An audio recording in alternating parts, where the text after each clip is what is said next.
Ok, ahora subir en Marcos, por favor, Marcos capítulo 13. Marcos capítulo 13 y vamos a la lectura del versículo 1 al versículo 13. Marcos capítulo 13, versículos del 1 al versículo 13. Y el tema de esta tarde, señales antes del fin. Señales antes del fin. Marcos capítulo 13, versículos del 1 al 13. Vamos a la lectura alternadamente. Yo leo el versículo 1, ustedes el 2 y nos unimos en el versículo 13 todos juntos. Dice la palabra de Dios de esta manera. Marcos capítulo 13, versículos del 1 al 13. Saliendo Jesús del templo, le dijo uno de sus discípulos: Maestro, mira qué piedras y qué edificios. Jesús respondiendo le dijo: ¿ves estas grandes edificios? No quedará piedra sobre piedra que no sea derribada.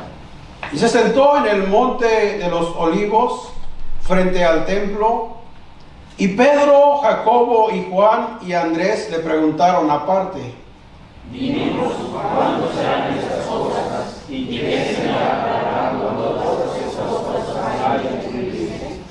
Jesús respondiéndoles comenzó a decir: Mirad que nadie os engañe.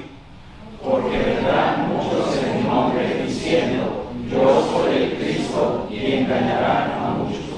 Mas cuando oigáis de guerras y de rumores de guerras, no os turbéis, porque es necesario que suceda así, pero aún no es el fin. Porque se levantará nación contra nación y reino contra reino, y habrá terremotos en muchos lugares, y habrá hambres y alborotos, principios de dolores. Pero mirad por vosotros mismos, porque os entregarán a los concilios y en las sinagogas os azotarán, y delante de gobernadores y de reyes os llevarán por causa de mí para testimonio a ellos. Y es necesario que el evangelio sea predicado antes a todas las naciones. Pero cuando os trajeren para entregaros, no os preocupéis por lo que habéis de decir, ni lo penséis, sino lo que os fuere dado en aquella hora, eso hablad, porque no sois vosotros los que habláis, sino el Espíritu Santo. Y el hermano entregará a la mujer del hermano, y el padre al hijo, y se levantarán los hijos sobre los padres y los matarán. Todos juntos, versículo 13. Y seréis aborrecidos de todos por causa de mi nombre, mas el que persevere hasta el fin, este será salvo. Vamos a orar. Señor, le damos gracias en esta tarde por darnos nuestro privilegio, la bendición de poder estar una vez más en su casa, con el propósito de poder estudiar las Escrituras. Le pedimos que nos dé la sabiduría, Señor, el entendimiento, el discernimiento. Entramos a algunos acontecimientos, Señor, que usted nos ayude para poder entenderlo correctamente. Señor, le necesito que su Espíritu Santo sea el que me guíe. Y gracias por su palabra, gracias porque su palabra nos da consuelo, nos da paz, esperanza, en medio de un mundo, Señor, que va cada día de mal en peor. Pero le damos gracias por usted. Sabemos que usted está en control de todo y sobre todo usted está con nosotros, usted lo ha prometido. Oremos en sus manos este tiempo, ayúdenos, Señor, y también le damos gracias por cada familia que está aquí. Oramos, Señor, cualquier necesidad que en cada familia haya, usted le supla, usted conteste conforme a su voluntad. Oramos por la clase de los niños, Señor, siga instruyendo a los niños a través de su palabra, y gracias por los hermanos que nos ayudan en la enseñanza de los niños. Una vez más, ponemos el tiempo en sus manos, perdona nuestros pecados. En el nombre de Jesús oramos y le pedimos todo esto. Amén. Entramos al capítulo 3, hermanos. Jesús saliendo del templo. La semana pasada estudiamos acerca de la ofrenda de la viuda. Jesús se paró enfrente donde estaban las arcas y iban muchos y echaban de lo que les sobraba. Pero una mujer pobre y viuda, dice la palabra de Dios, que echó dos monedas que pues, muy probable, hermanos, de acuerdo a esos días, era algo insignificante para muchos ricos, pero para esta mujer era todo su sustento, era todo lo que tenía. Y nuestro Señor elogió a esta mujer. En verdad os digo que esta vida pobre echó todo su sustento. Sabemos, hermanos, que ya Jesús estaba en sus últimos días. El Señor iba a entregar su cuerpo a favor de toda la humanidad por los pecados de la humanidad, el justo por los injustos, para llevarnos a Dios. Ahora entramos al capítulo 13 y dice el versículo 1, saliendo Jesús del templo. Ya era la última vez que él estuvo ahí, hermanos, de ahí ya no iba a regresar porque iba a ser entregado e iba a ir a morir en la cruz. Se dice que este capítulo ha sido calificado como uno de los más difíciles en el Nuevo Testamento. La Biblia, hermanos, tiene porciones que son difíciles, aunque no muchas. El mismo apóstol Pedro escribió, hermanos, en 2 de Pedro 3:16, hablando, ¿verdad?, de las epístolas o las cartas que escribió el apóstol Pablo. Dice, casi en todas sus epístolas, hablando en ellas de estas cosas, entre las cuales hay algunas difíciles de entender, las cuales los indoctos e inconstantes tuercen, como también las otras escrituras, para su propia perdición. Ahora, nosotros, hermanos, en su mayoría las escrituras no son difíciles de entender. Hay algunas pocas, mismo el apóstol Pablo, el apóstol Pedro lo reconoció, hermanos. ¿Qué tenemos que hacer con esas pocas porciones que a veces no son muy fáciles de entender, hermanos?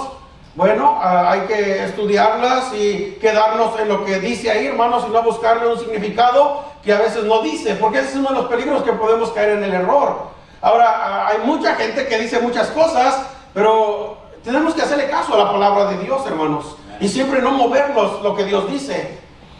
En su mayoría la Biblia es entendible, es fácil de entender, hermanos, y la Biblia dice que las cosas ocultas le pertenecen a Dios. O sea, a veces andamos buscando algo que está medio oculto, cuando tenemos, hermano, casi la mayoría de las escrituras que las entendemos, y en vez de ponernos a buscar lo que a veces no entendemos, bueno, debemos de ponernos a obedecer lo que entendemos, y a veces nos desviamos y nos volvemos críticos, pero de una manera incorrecta.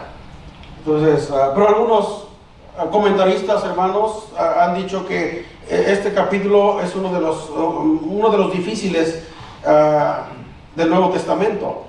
El Señor está preparando a sus discípulos, quiero que recordarle, para que sean fieles en el presente y en el tiempo futuro, que está pronto el Señor ir a la cruz. Ya Él se los había revelado más de una vez. Es necesario que el Hijo del Hombre sea entregado y que sea muerto, al tercer día resucitará. Hermanos, más de una vez el Señor ya les había dicho a sus discípulos. Ahora, ese día estaba ya a punto de acontecer. Estaba a 2 días o 3 días aproximadamente de que el Señor iba a ser, ¿verdad?, entregado, iba a ser llevado a la cruz. Y por eso vemos las claras advertencias. De hecho, si usted, hermano, lee cuidadosamente, nada más leímos hasta el versículo 13, pero si usted lee todo el capítulo, vemos un fuerte énfasis, hermanos, un fuerte énfasis que el Señor le dice a sus discípulos para que estuvieran preparados, para que ellos sean fieles en el presente y en el tiempo que vendría. Y por eso vemos las claras advertencias. Por ejemplo, rápidamente, versículo 5 dice, Jesús respondiendo les comenzó a decirles, mirad que nadie os engañe. Ahí está una advertencia. Versículo 9, pero mirad por vosotros mismos. Otra advertencia. Versículo 18 dice la palabra de Dios, orad pues que vuestra vida no sea en invierno. Versículo 21, entonces si alguno os dijere, mirad aquí está el Cristo, o mirad allí, no le creáis. Ahí está, hermanos. Versículo 23, mas vosotros mirad, os lo he dicho antes. Vez tras vez, versículo 28, dice la palabra de Dios, de la higuera aprender la parábola, cuando ya su rama está tierna y brotan las hojas, sabed que el verano está cerca. O sea, sean sobrios, aprendan a discernir. Versículo 33, mirad, velad y orad, porque no sabéis cuándo será el tiempo. Versículo 35, velad pues, porque no sabéis cuándo vendrá el Señor de la casa, si al anochecer, a la medianoche, o al canto del gallo, o en la mañana. Versículo 37 dice, y lo que a vosotros digo, a todos lo digo. ¿Qué dice, hermanos? ¿Se da cuenta, hermanos? El Señor está preparando a sus discípulos. El Señor iba a ser entregado, iba a morir. Iban a venir tiempos difíciles y los está preparando a que no sean engañados, a que se mantuvieran firmes, a que recordaran todo lo que ya Jesús les había enseñado. El contexto de este capítulo, al estudiar, es importante que nosotros hagamos unas pautas. Para empezar, debemos estudiar este discurso a la luz del resto de la palabra de Dios, de las Escrituras. Y tenemos, por ejemplo, el libro de Daniel, tenemos el libro de Ezequiel. O sea, tenemos que estudiarlo, hermano, a la luz de la revelación ya dada, que ya la tenemos completa, para no caer en errores.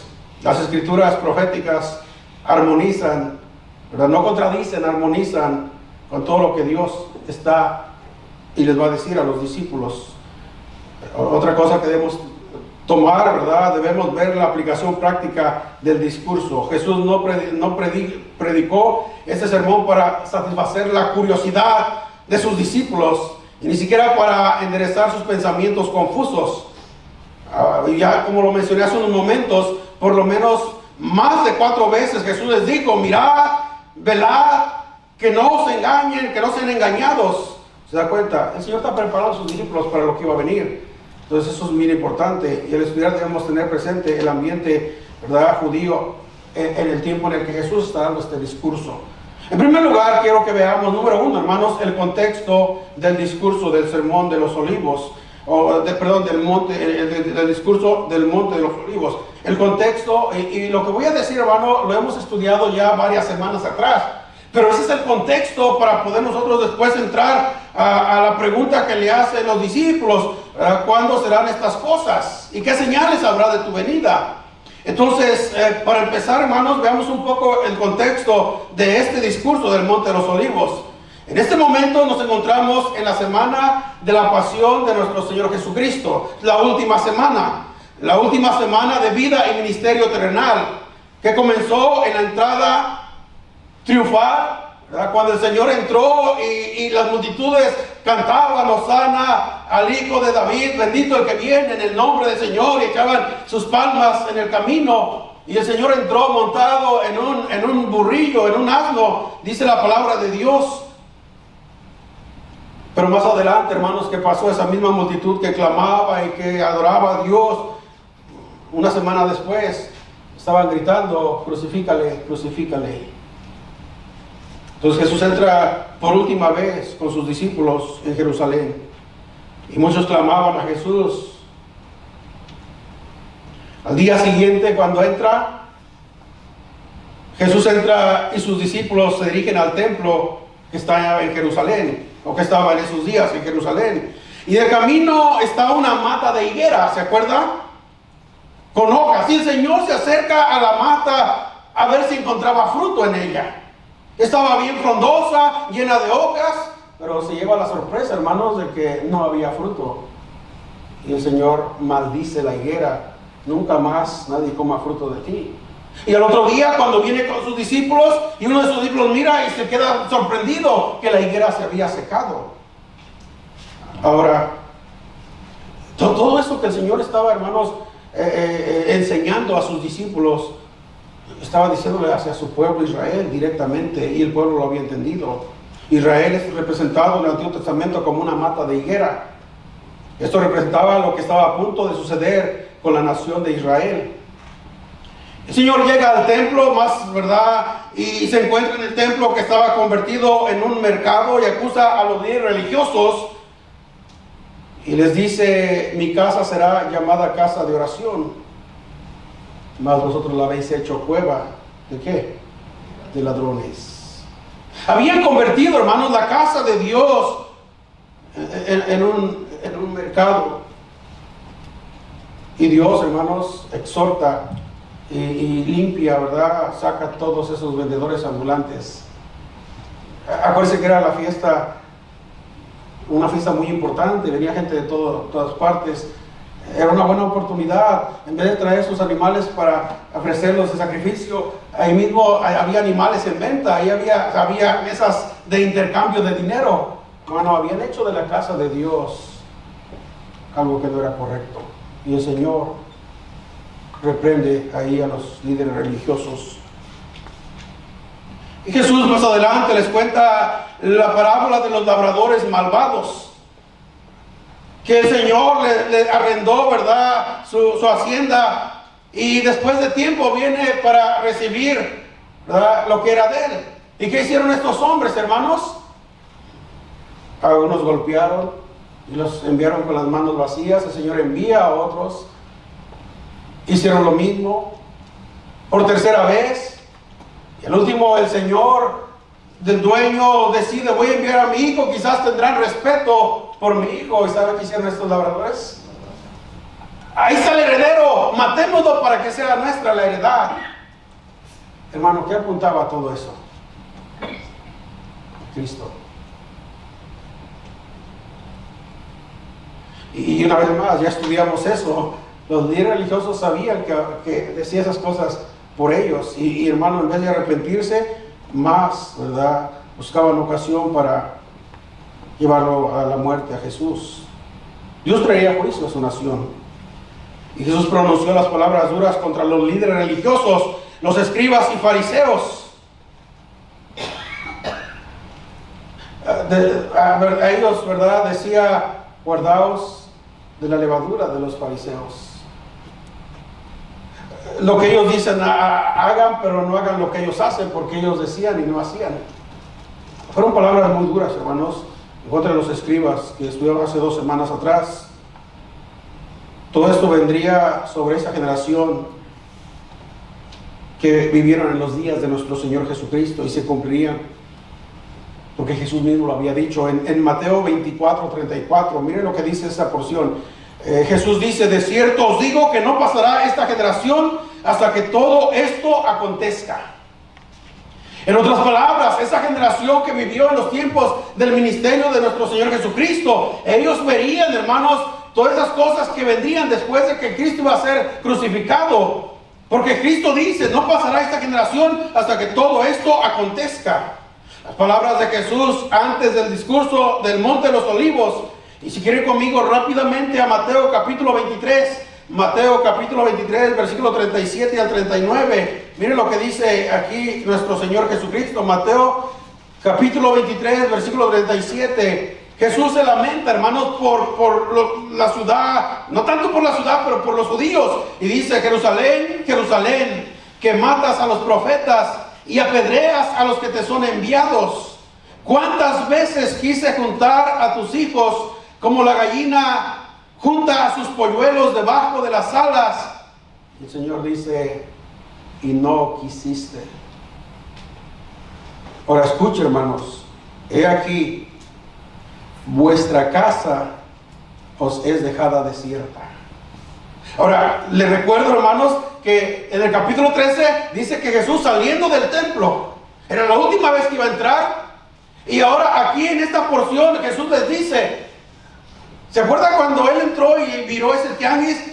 Y Jesús dijo: mi casa será llamada casa de oración. Mi casa, donde, hermanos, ahí Dios había prometido su presencia. Y ahora aquí, cuando está haciendo el lamento por Jerusalén, hermanos, Jesús dice: vuestra casa. Ya el Señor había salido. Hermano, si nosotros no tenemos cuidado, mire, Dios puede retirarse de la congregación, del lugar donde la iglesia se reúne. Yo creo, hermano, que en muchas iglesias lo que menos hay es la presencia de Dios. Tenemos que asegurarnos que la presencia de Dios esté en medio de nosotros. ¿De qué manera podemos, hermanos, anhelar y que la presencia de Dios esté en medio de nosotros? Honrando a Dios, siendo fieles a su palabra y viviendo una vida que agrade a Dios, esforzándonos lo más que podamos. Pero qué tristes palabras. Versículo 38, estoy en Mateo 23, versículo 38. He aquí, vuestra casa os es dejada desierta. Versículo 39, porque os digo que desde ahora no me veréis hasta que digáis: bendito el que viene en el nombre del Señor. Hasta ahora ya no me van a ver. Qué palabras, hermanos, tan duras.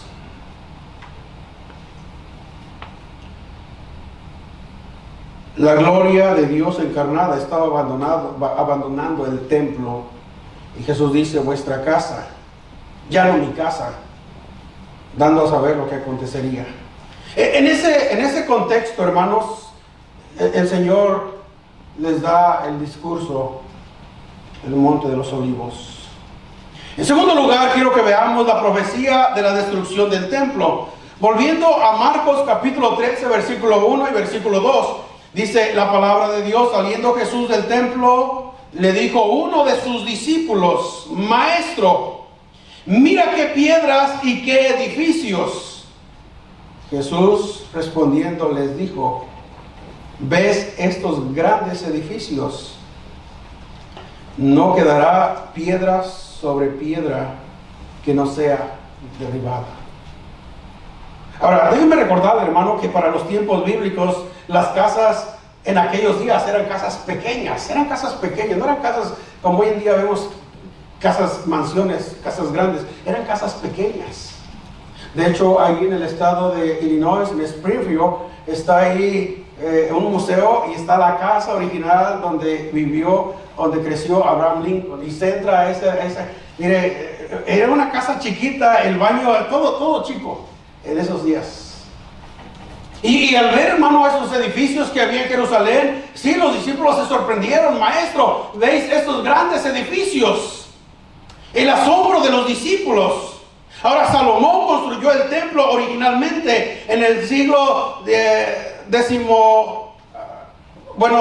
antes de Cristo, pero fue destruido por el imperio babilónico. Y hermano, y ese edificio que ahorita, esos grandes edificios y el templo que los discípulos, ¿verdad?, se admiraron y sorprendieron y dijeron al Señor, hermano, no se comparaba, no tenía ni la sombra de lo que era el templo que construyó Salomón, el primer templo. De hecho, cuando el pueblo regresa del cautiverio y empiezan a reedificar, hermano, la ciudad, y empiezan a poner los cimientos otra vez, a edificar, el pueblo lloraba, hermanos, y se acordaba de aquella gloria. Y ahora en la condición, lloraban quizás por dos razones: una, porque estaban contentos de que otra vez se estaba reedificando, pero quizás también lloraban, hermanos, porque recordaban aquella gloria de ese templo, hermanos, que había edificado Salomón, que ya no llegaría a ser lo mismo. Y el pueblo lloraba. Ese templo que construyó Salomón fue destruido por el imperio babilónico en el año 587 a.C. Y el templo tuvo que ser reconstruido en el año 516 a.C., cuando los israelitas volvieron del exilio de Babilonia. Pero ese nuevo templo reconstruido, como le dije hace unos momentos, hermanos, no era ni la sombra del templo original en su belleza. Muchos años más tarde, en el año 19 a.C., Herodes el Grande hizo una remodelación del templo. El historiador Josefo, que es uno de los historiadores, hermanos, que es confiable, pero se lo recomiendo, lo describe de esta manera, hablando de la remodelación que hizo Herodes al templo. La parte exterior del edificio tenía todo aquello que pudiese producir asombro al estar cubierto por ambos lados con planchas de oro. Apenas salía el sol, hermanos, y el templo irradiaba de un esplendor. Y todo lo que no estaba revestido de oro era de un blanco purísimo. Todo el complejo del templo cubría 35 acres de terreno. Se calcula que algunas de sus piedras eran tan grandes y las columnas eran tan anchas que 3 hombres apenas podían abarcarlas tocándose la punta de los dedos. 3 hombres, ¿verdad?, tocándose la punta de los dedos y apenas podían abarcar las columnas del templo, hermanos. ¿Se da cuenta? ¿Cómo no se va a sorprender los discípulos? Señor, mira estos edificios. De ahí el asombro del discípulo. Para los judíos en ese tiempo era algo, hermanos, era algo impensable que ese templo, que esos edificios fueran a ser destruidos. Era algo impensable para ellos. Pero sabe una cosa, hermanos, si Dios, por la rebelión, por la desobediencia, por el pecado del pueblo, permitió que el templo que construyó Salomón fuera destruido. ¿Usted cree que no iba a pasar eso aquí? Claro que sí. Pero humanamente hablando, hermanos, era impensable en esos días, aún para los discípulos, que esos edificios, que ese templo fuera destruido. Y de ahí el asombro. Pero el Señor les dice, en esta generación sus ojos lo verán. Miren lo que dice Jesús respondiendo, versículo 2, le dijo, ¿ves estos grandes edificios? Y miren las palabras de Jesús, no quedará piedra sobre piedra que no sea derribada. Hermano, eso nos debe de llevar a pensar y a meditar. Dios aparta su gloria cuando el pueblo se aleja de Dios y hace lo malo. A veces creemos la bendición de Dios en nuestras vidas. Hermano, Dios quiere bendecirnos. Amén. Yo sé los pensamientos que tengo acerca de vosotros, pensamientos de bien o de mal, para daros el fin que esperáis, decía su pueblo. La bendición de Jehová es la que enriquece y no añade tristeza con ella. Pero le recuerdo, hermano, que Dios también dijo en Deuteronomio capítulo 28, hablándole a su pueblo, yo te voy a bendecir, pero había una condición. ¿Cuál era la condición para la bendición de Dios? La obediencia. Si tú obedecieres, oyeres a mi voz, bendito será acá, bendito, bendito, bendito. Desde el capítulo 28 del versículo 15, 16 en adelante, 15 en adelante, ahí está lo opuesto. Pero si tú no oyes mi voz, las bendiciones que Dios, ¿verdad?, tenía para el pueblo se iban a convertir en maldiciones. El pueblo tenía que escoger. A veces, hermano, queremos la bendición de Dios. La bendición de Dios no llega porque el pastor le desea y porque el pastor es por usted, o al revés, la bendición viene por la obediencia. La obediencia, hermanos. Y el Señor le dice a su discípulo, no quedará piedra sobre piedra que no sea derribada. Y en el pasaje que leímos hace unos momentos en Mateo, ¿se acuerda que Jesús lloró sobre la ciudad de Jerusalén? Porque él sabía lo que vendría, hermanos, hacia ellos, el juicio que vendría. Y el Señor le dolió en su corazón. No tanto porque la ciudad iba a ser destruida, hermano, por el pueblo incrédulo que lo escuchó.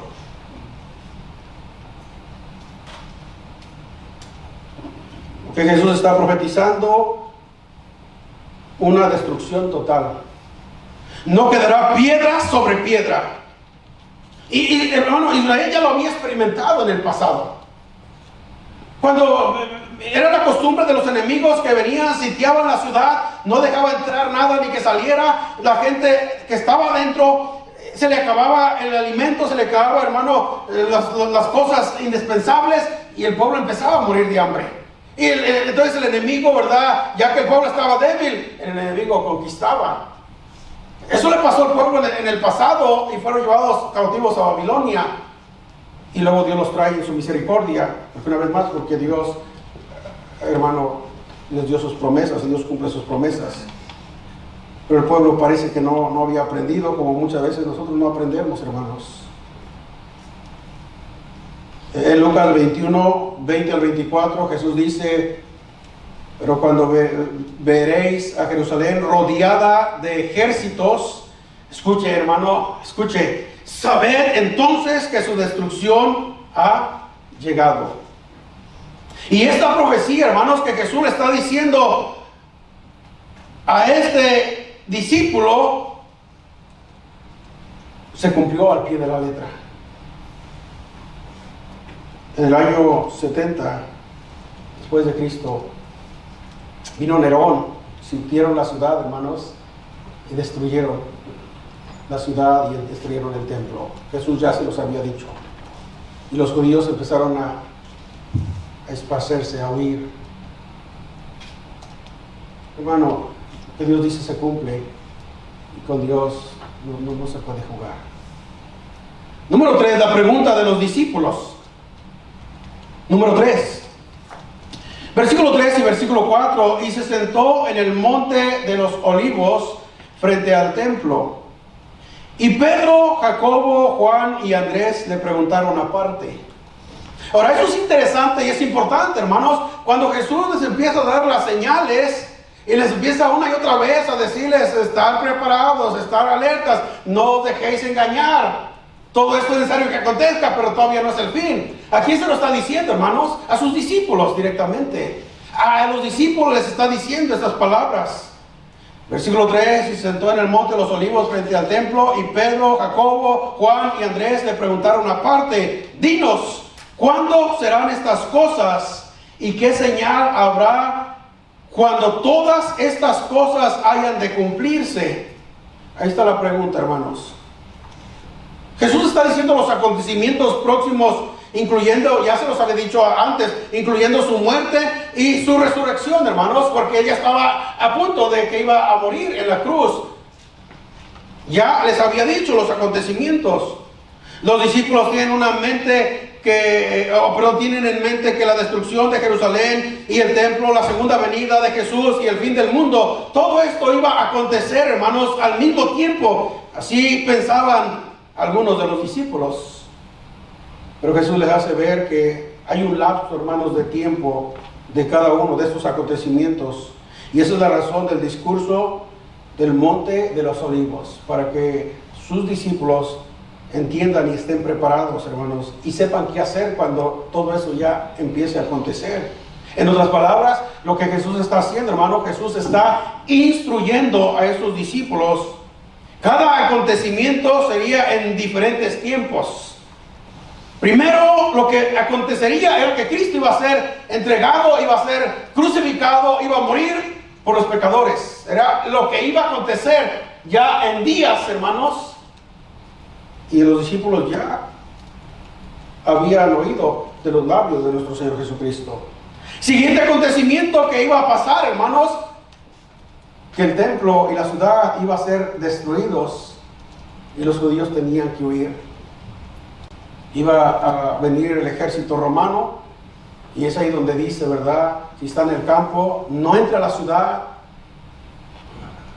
Ojalá que esto no acontezca en invierno. La que está encinta, era el segundo acontecimiento que iba a pasar.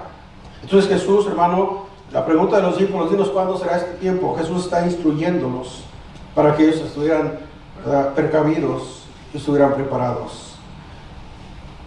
En cuarto lugar, veamos las advertencias de Jesús. Las advertencias de Jesús. Versículo 5 en adelante, dice la palabra de Dios. Jesús, en el versículo 4, los discípulos dicen: ¿cuándo serán estas cosas? ¿Y qué señal habrá cuando todas estas cosas hayan de cumplirse? Versículo 5, Jesús respondiéndoles comenzó a decir. Están las advertencias, hermanos. Primera advertencia: mirad que nadie os engañe. Hermano, el engaño no es algo nuevo. ¿Desde cuándo empezó el engaño? Génesis, capítulo 3. Cuando la serpiente antigua, Satanás, engañó a Eva. Y de ahí, hermanos, el diablo se ha encargado de sembrar la duda, de sembrar el engaño en la mente y el corazón de las personas. Y es lo que hace Satanás. Jesús les dice: mirad, primera advertencia, mirad que nadie os engañe. En el año 69, un año antes de que viniera Nerón, hermanos, 69 después de Cristo, hubo 4 emperadores que pensaron que ya era el fin. ¿Cuántas veces, hermanos, por los acontecimientos que vienen, la verdad, al mundo y que pasan, se piensa que ya es el fin? ¿Se acuerda, por ejemplo, en los tiempos de Hitler y toda esa matanza que Hitler hizo, hermano, a los judíos? Yo creo que mucha gente en esos días pensaron que ya era el fin. Pero Jesús dice: mirad que nadie os engañe. La Segunda Guerra Mundial, hermanos, que hubo una gran cantidad de muerte. Quizás mucha gente pensó en esos tiempos: ya es el fin. Mirad que nadie os engañe. ¿Se acuerda cuando llegó el año 2000? Y estaba toda la gente espantada que las computadoras ya no van a funcionar, y había tanta expectativa, y aún los cristianos ahí dudando. Llegó el año 2000 todo normal y no pasó nada. Y pensaban que en el 2000 se iba a acabar el mundo. Y luego llegamos al 2001, ¿se acuerdan? Un acontecimiento que hizo temblar a esta nación cuando los terroristas derribaron las Torres Gemelas. Y la gente pensaba que ya era el fin. Y recientemente, hermanos, hace 5 años, el COVID paralizó al mundo, hasta los cristianos, ¿saben? Nos encerró adentro de la casa y algunos ya se volvieron flojos, ya no quieren trabajar. Pero ese es otro tema. Y la gente, hermanos, terremotos. No sé ustedes, los que están aquí, cuántos experimentaron el terremoto en el año 85, 86 en México, 1900, ese terremoto que mató mucha gente en la Ciudad de México. Yo soy del estado de Morelos, estamos a 1 hora de la Ciudad de México. Como a las 9 de la mañana, 7 de la mañana, empezó a temblar y salimos corriendo para afuera de la casa. Hermano, se siente feo. Amén. Pero no es el fin todavía. Hace que 2, 3 semanas tembló en Venezuela y en muchos lados, hermanos. Pero no es el fin todavía. Esa es la advertencia. Mirad que nadie, versículo 5, mirad que nadie os engañe. Versículo 6. Porque vendrán muchos en mi nombre diciendo, yo soy el Cristo, y engañarán a muchos. Ahí está. Señales. ¿Cuáles son las señales? ¿Cuándo es el tiempo, Señor? Mirad que nadie os engañe. Porque vendrán muchos en mi nombre diciendo, yo soy el Cristo, y engañarán a muchos. Hermano, esto no es nuevo. Esto ya tiene tiempo, años que ha estado sucediendo. Y lo triste, hermano, lo triste es que mucha gente es engañada. ¿Sabe por qué? Porque no conoce las Escrituras. Pero aún, hermano, si uno no tiene cuidado, aún conociendo las Escrituras, si uno no tiene cuidado, uno puede también ser engañado. Por eso dice, mirad que nadie os engañe. Pero todavía no es el fin, solo es el comienzo. Sigue diciendo, mas cuando oigáis de guerras y rumores de guerras, hermano, desde el año, de la Segunda Guerra Mundial, pero siempre ha habido países en conflicto. ¿Se acuerda cuando hubo la guerra con Irak? Y hermano, desde esos días este país ha estado en guerra. Guerra con los terroristas. Y ahorita la guerra que está con Irán. Oiráis de guerras y rumores de guerra. Ahora, hermano, demos gracias a Dios. Hermano, qué difícil es vivir en medio de la ciudad o del área donde está en guerra. Qué difícil ha de ser. Demos gracias a Dios que estamos todo tranquilo aquí. Pero eso no garantiza que de repente, hermano, de repente se levante y suceda algo. Pero demos gracias a Dios. Debemos llorar. Oiréis de guerras y rumores de guerras. Hermano, hay una tensión en el mundo en cuanto a ese tema de las guerras. China, Rusia y otros países.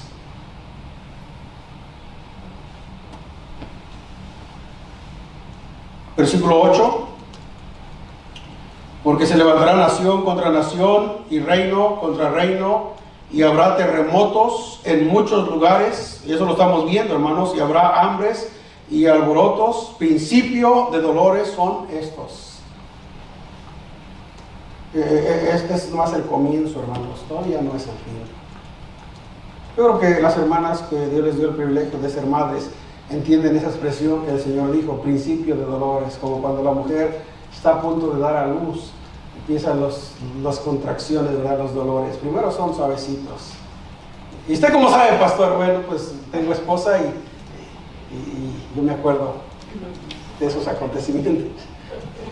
Y luego más. Y ya llevamos al hospital. Y resulta, hermano, que 5 horas pasaron, 6 horas, 7, casi 2 horas el primero. Era principio. Entonces, hermano, no sabemos el tiempo. Todo esto simplemente son principios. Pero mirad que nadie os engañe. Ahí está la primera advertencia. Tengamos cuidado, seamos sobrios. Todavía no es el fin, solo es el comienzo. Y el parto puede durar poco, puede durar mucho, no sabemos. Así que es principio de dolores. Primera advertencia, mirad que nadie os engañe, o no os dejéis engañar. Segunda advertencia, hermanos, versículo 9 en adelante, segunda advertencia, pero mirad por vosotros mismos. Ahora sí ya va directamente a los discípulos, a esos 4 que se acercaron. Señor, dinos, ¿cuándo será el día? ¿Y qué señales habrá de tu venida? Ahora empieza a hablarle a ellos directamente, hermanos. Versículo 9, pero mirad por vosotros mismos, porque os entregarán a los concilios. Os entregarán a los concilios, y en las sinagogas os azotarán, y delante de gobernadores y de reyes os llevarán por causa, dice Cristo, de mí, para testimonio a ellos. El Señor está diciendo, mira, van a venir tiempos difíciles para ustedes.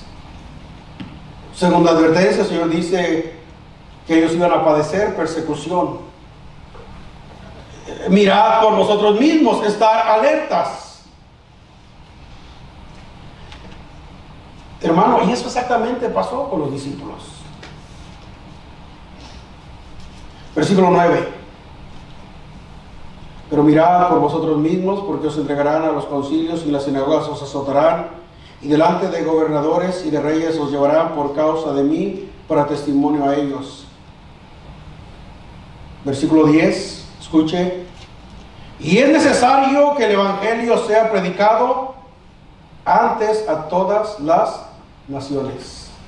Es necesario que el evangelio sea predicado antes a todas las naciones. Hermano, y los discípulos tenían que predicar en medio de las tribulaciones y circunstancias que iban a venir en su vida. Ellos tenían que predicar. Y saben una cosa, hermanos, ellos lo hicieron. De hecho, si usted lee un poco acerca de la muerte de todos los apóstoles, todos murieron por su fe y tuvieron que pagar el precio. Ellos predicaron el evangelio, aún en medio de tribulación, en medio de persecución. Delante de gobernadores tuvieron que pararse y el Señor les daba palabras. Es necesario que el evangelio sea predicado. Hermano, yo me pregunto, ¿dónde ahorita en esos tiempos el evangelio no ha llegado? ¿Sabe una cosa? Quizás todavía hay poco lugar que quizás no ha llegado, pero ya estamos cerca. Con la tecnología, con los medios, ¿verdad?, que ahora tenemos. En los tiempos de Pablo iba y predicaba el evangelio. Muchos de sus viajes los hizo caminando, quizás posiblemente en caballo, en barco, hermanos. Hoy en día usted se sube en un avión y en tantas horas ya está al otro lado del mundo. Rápido. Ahora tenemos más facilidad, hermanos, de llevar el evangelio, de predicar el evangelio. Y la pregunta es, hermanos, para la iglesia hoy en día no es una opción predicar el evangelio, es un deber y debemos predicar el evangelio. Hermano, escuche, es nuestro privilegio para la iglesia predicar el evangelio. Amén. Deberían tomarlo así, es nuestro privilegio para la iglesia predicar el evangelio. Hermano, va a llegar el tiempo en que ya no se va a predicar el evangelio. Aprovechemos este tiempo. Que ese sea nuestro sentir como iglesia, predicar el evangelio. Donde quiera que voy a ordenar, ya me he ordenado folletos porque ya vamos a movernos, primero Dios, ya pronto, pero ya en estas semanas que vienen ya voy a ordenar unos 5,000 o 10,000 folletos de diferentes, ya con la dirección de ella, hermanos, y donde quiera que vayamos hay que predicar, hay que dar invitaciones. La gente está necesitada. Amén. Y es nuestra obligación, nuestro deber, pero también es nuestro privilegio predicar el evangelio. Versículo 11 dice la palabra de Dios, versículo 11. Pero cuando os trajeren para entregaros, no os preocupéis por lo que habéis de decir, ni lo penséis, sino lo que os fuere dado en aquella hora, eso hablad, porque no sois vosotros los que habláis, sino el Espíritu Santo. Ahora, ¿a quién está hablando? Hermano Jesús. Una vez más, no perdamos el enfoque. Está hablando a sus discípulos, los que le hicieron, ¿verdad? Sus discípulos que andaban con él, que él mismo los preparó para llevar el evangelio. Versículo 12. Y el hermano entregará a la muerte al hermano, y el padre al hijo, y se levantarán los hijos contra los padres y los matarán. No solamente, hermanos, iba a haber persecución de afuera, pero también, hermanos, iba a haber persecución de adentro, de la misma familia. Jesús mismo lo dijo en otra ocasión. No ha venido a traer paz, ha venido a traer división entre la nuera y la suegra, entre los padres y los hijos. ¿Qué está diciendo Jesús con eso, hermanos? De que muchas veces cuando una persona acepta el mensaje, los padres no les va a dar gusto. Muchas veces, ¿cuántas veces hemos oído testimonios de un hijo que entregó su vida a Cristo y que sus padres dijeron, ya no eres nuestro hijo, porque no escuadras? Habrá también persecución, hermano, en la misma casa.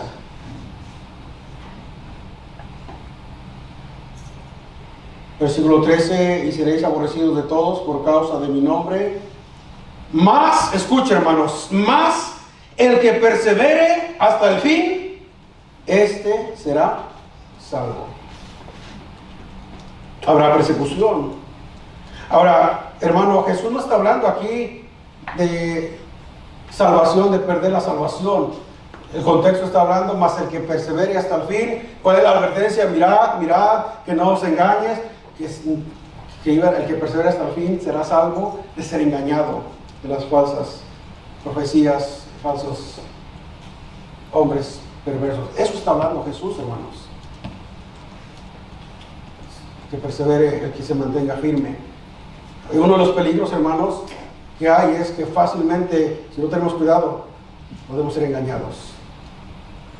Por eso yo le decía esta mañana, y se lo vuelvo a recalcar, si hay algo que nosotros debemos de preocuparnos, no estar mirando videos en TikTok, en YouTube, y leamos la Biblia, llenemos nuestro corazón de la palabra de Dios, y usted va a poder discernir la verdad del error. Amén. Y yo sé, hermano, a veces lo repite, pero yo sé que hay muchos que se la pasan mirando TikToks y videos ahí. Y el profeta tal. A veces predicadores, hermanos, que vienen de una enseñanza errónea. Uno tiene que tener cuidado, hermanos. Leamos la palabra de Dios. Escudriñemos las Escrituras. El que persevere en esos días, más el que persevere hasta el fin, ese será salvo. ¿Será salvo de qué? De ser, hermanos, engañados. Mirad, yo soy el Cristo y a muchos engañarán. El que persevere hasta el fin. En otras palabras, Jesús está diciendo a sus discípulos, sean sobrios y manténganse firmes en lo que han aprendido. Vamos a terminar la semana que viene, continuaremos. El templo fue destruido en el año 70 después de Cristo por Nerón. Los judíos tuvieron que huir. Jesús les estaba advirtiendo para que ellos estuvieran preparados. Hermanos, conozcamos las Escrituras para no ser engañados y estar conscientes de los tiempos que estamos viviendo y mantenernos firmes. Y no sigamos como la corriente del mundo, de repente, no, ya es el fin, ya es el fin. No, todavía no es el fin. Usted conoce las Escrituras, pero la gente afuera se espanta. Mirad que no seáis engañados. Qué bendición, hermanos, poder ser salvo. Qué bendición poder decir Jesús es el Señor. Pero qué mayor bendición, Jesús es mi Señor. Amén. No es solamente el Señor, Él es el Señor, pero Jesús es mi Señor. Porque mucha gente dice Jesús es el Señor, pero la pregunta es, ¿su Señor? Y Él ha prometido estar con nosotros todos los días. No importa lo que venga, no importa lo que suceda, podemos confiar en Dios y en sus promesas. Mirad que nadie os engañe. ¿Cuándo será esto? Mirad que nadie os engañe. Todo lo que estamos viendo, o lo que ellos miraron, ¿verdad? En ese tiempo, simplemente era principios, pero todavía no es el fin.